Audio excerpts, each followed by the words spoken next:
సంవత్సరాల తరబడి ఎన్ని మందులు వాడినా మీ మోకాల నొప్పులు తగ్గట్లేదా? ప్రాణ పెయిన్ క్లినిక్ లో అత్యాధునిక చికిత్స. నమస్తే రమగారు. నమస్తే జయ. రమగారు, సంకటహర చతుర్థి దీని యొక్క విశిష్టత, ఆ రోజు అసలు మనము ఆచరించాల్సిన విధి విధానాలు, ప్రత్యేకమైన పూజలు అందరూ చేసుకోవచ్చా? ఏంటి రమగారు అసలు? ప్రతిసారి మాట్లాడదాం జయ. మనం ప్రతి సంవత్సరం వినాయక చవితి అప్పుడు ఇది చెప్తూ ఉంటాం. సంకటహర చతుర్థి అంటే నెలకి 2 చవితులు వస్తాయి. మనం ఎట్లా వెళ్తాం, మన కాలం ఎలా నడుస్తుంది, మంది డేట్ల ప్రకారం పోతుంది. అవును, 1, 2, 3, 4 నుంచి 30 దాకా లేదా 31 దాకా, కొండవచో 27, 28 దాకానే. అంతే అంతే. అయితే మన హిందూ దీని ప్రకారం, భారతీయ పాత విధానం ప్రకారం చాంద్రమానం నడుస్తుంది. ఈ చాంద్రమానం అంటే చంద్రుడి యొక్క కదలికలతో మన డే మారుతుంది అనమాట. తిథులు అంటాం వాటిని మనం. 28 ఇవి ఎట్లా పోతాయి? 28 కాదు, పోనీ 29, 30 చేసుకుందాం దాన్ని. పాడ్యమి నుంచి మొదలు పెట్టుకుని పౌర్ణమి దాకా 15. ఓకే. అక్కడి నుంచి 16వ రోజు నుంచి మళ్ళీ పాడ్యమి నుంచి మొదలు పెట్టుకుని అమావాస్య దాకా. ఓకే. ఇట్లా మన తిథులు నడుస్తూ ఉంటాయి. ఇందులో ప్రతి నెల 2 పాడ్యములు రావాలి, 2 విధియలు, 2 తదియలు, 2 చవితులు, 2 పంచములు, 2 షష్ఠులు, 2 సప్తములు, అన్ని 2 రావాలి. అవును. 2 రానివి ఏమిటి? ఒకటి పౌర్ణమి, రెండోది అమావాస్య. అవి మాత్రం సింగిల్ డేట్స్.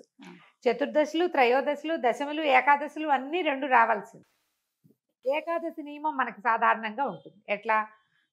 శుక్ల ఏకాదశి, బహుళ ఏకాదశి. ఏకాదశి నాడు ఉపవాసం ఉండటం, ద్వాదశి నాడు ద్వాదశ పారణ చేయటం మన తాలూకు హిందూ సంప్రదాయం.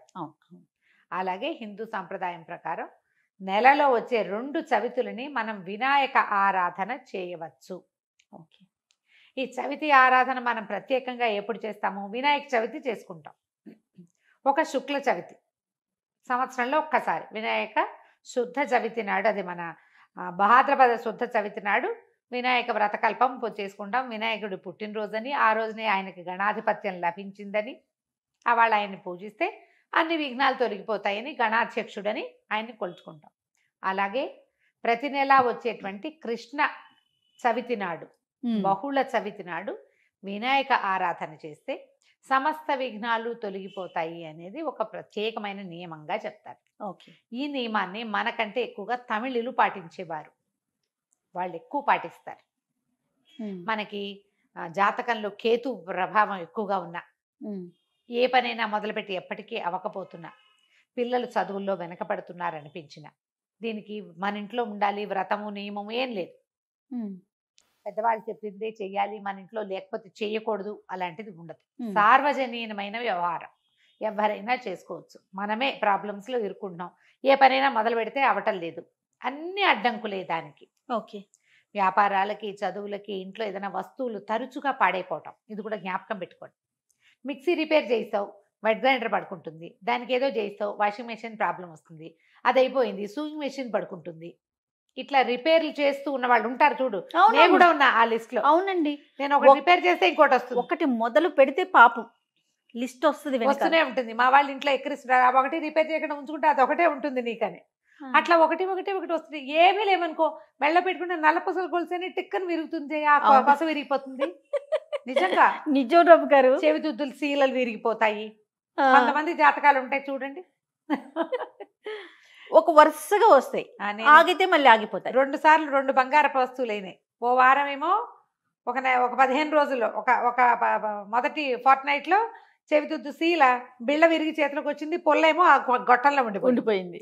ఇదేమిట్రా ఇలా అయింది, దీన్ని చేయించాలి అనుకుంటున్నా. సరిగ్గా 15 days తిరగంగానే చిన్న గొలుసు ఒకటి పెట్టుకుంటాను నేను, హుక్ దగ్గర విరిగింది.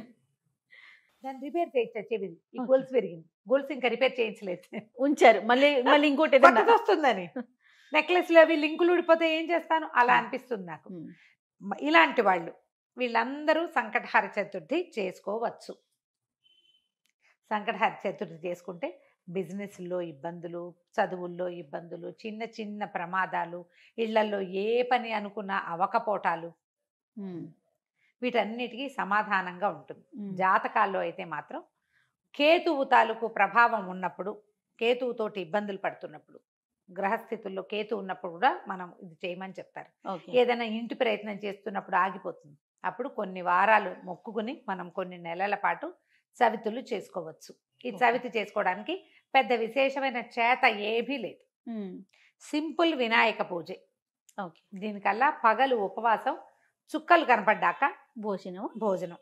ఆ చుక్కలు కనపడ్డాక ఉండ్రాళ్ళు కుడుములు చేసి బియ్యపు రవ్వతోటి చేస్తాం కదా. అవో మీ ఇళ్లలో ఎలాంటి అలవాట్లు ఉంటే పాలతాకలే పెడతాం వినాయకుడికి అని మీకు అలవాటు అనుకో, పాలతాకలు పెట్టండి. మన అలవాటు ప్రకారం పెట్టుకోవచ్చు. కుడుములో ఉండ్రాళ్ళు ఆయనకి నివేదన చేసి నమస్కారం చేసుకుని చంద్రుని చూసి అన్నం తినేసేయచ్చు. పగలు ఉపవాసం ఉండే సంకష్టి అంటారు. మహారాష్ట్రియన్స్ కన్నడిగులు బాగా చేస్తారే, బాగా ఎక్కువ ఉంటారు. మన వైపు తక్కువ, కానీ మన వైపు ఇప్పుడు కనపడుతున్నారు బాగా. నాకు కూడా అలవాటు ఉంది, మేము చేస్తాం. అంటే కమ్యూనిటీ వైజ్ గా చేస్తారా రమ్మగారు? అలా ఏం ఉండదమ్మా, అలా ఏం ఎవరైనా చేసి. ఇది ఓ పెద్ద పూజా హడావిడి ఏం లేదు కదా. అది ఏకాదశిలానే, ఏకాదశి లాగానే, కాకపోతే మనం వినాయకుడికి కొలుస్తాం. ఇది సంకటహార చతుర్థి. మనకి కష్టాలు ఇబ్బందులు ఉన్నప్పుడు రుణ విమోచన గణపతి స్తోత్రం అని ఒక ప్రత్యేక స్తోత్రం ఉంది. ప్రణమ్య శిరసాదేవం గౌరీపుత్రం వినాయకం ఇలా స్టార్ట్ అవుతుంది. ఆ స్తోత్రం చదువుకోవచ్చు. అబ్బాయి అవేవి రావండి. సుముఖశ్రీగదంత్య కపిలో గజకర్ణికః మనకు వచ్చు కదా, అంతే. ద్వాదశ నామాలు అవి చదువుకోండి. వినాయకుడికి కొంచెం గరిక వాకిట్లో ఎక్కడైనా పెరళ్లలో ఉన్న బాల్కనీ కుండీల్లో ఉంటే గరికని పెక్కండా ఉంచుతా నేను. ఆ వినాయకుడికి పెట్టుకోవచ్చు అని చెప్పి బుధవారం నాడు పెట్టచ్చులే అని ఆ 2 గరిక పోచలు వినాయకుడికి సమర్పించడం, ఉండ్రాళ్ళు సమర్పించి నమస్కారం చేసుకోండి. ఇది చాలా మంచిది. మరి పసుపుతోటి వినాయకుడిని చెయ్యాలి అదేదో సిద్ధాంతంగా చెయ్యొద్దమ్మా. ఎంత సింపుల్గా అయినా చేసుకోవచ్చు. సాయంకాలం సమీపంలో ఉన్న ఏ దేవాలయంలోనే గణపతి చతుర్థులు చేస్తారు. అన్ని చోట్ల వినాయక ప్రతిష్ట ఉన్న ప్రతి చోట సంకటహర చతుర్థి పూజ చేస్తారు. వెళ్ళి గుళ్ళో పూజ చేయించుకోండి, హాయిగా ఇంటికి వచ్చి భోజనం చేయండి, అంతే. కుడుములు ఏమైనా ఉండి మీ గుళ్ళో వాళ్ళు ఒప్పుకుంటే, ఆ దేవాలయం పద్ధతిని బట్టి కదా, ఒప్పుకుంటే మీరే కుడుములు తీసుకెళ్ళి స్వామివారికి అక్కడ నివేదన చేసి అందరికీ ప్రసాదం పంచిపెట్టండి. వినాయకుడికి వచ్చిన బెల్లం ముక్క నివేదన పెట్టడం ఒక అలవాటుగా చేసుకోండి. మనకి ఇలాంటి సమస్యలు ఉంటే కనుక తప్పకుండా కొంచెం బెల్లం నివేదన పెట్టడం, వినాయకుడి కోసం ఒక దీపారాధన చేయటం, దీపం పెట్టుకోవటం, దీపం పెట్టగానే వినాయకుడికి సంబంధించిన శ్లోకం చదువుకోవటం, ఓ బెల్లం ముక్క ఖచ్చితంగా నువ్వు పళ్ళు పెట్టు పాలు పెట్టు అవి ఏమైనా పెట్టుకో, వినాయకుడికి బెల్లం ముక్క పెట్టాలి. ఇలా నివేదన పెడితే మనకి చాలా సమస్యలు తీరుతాయి. ఇప్పుడు నవంబర్ 1 వచ్చినట్టుంది. అవునండి, అంతేనా? అవును. ఆ ప్రతి నెల చూసుకోండి, క్యాలెండర్లో ఉంటుంది. మీరు ఈజీ మెథడ్ ఏంటి, క్యాలెండర్లో నోట్ చేసి పెట్టుకోండి. ఇందులో మళ్ళీ ఒక స్పెషల్ ఉంది. మంగళవారాలు గనక ఈ చతుర్థి వస్తే చాలా విశేషం. అంగారక చతుర్థి అంటారు దాన్ని.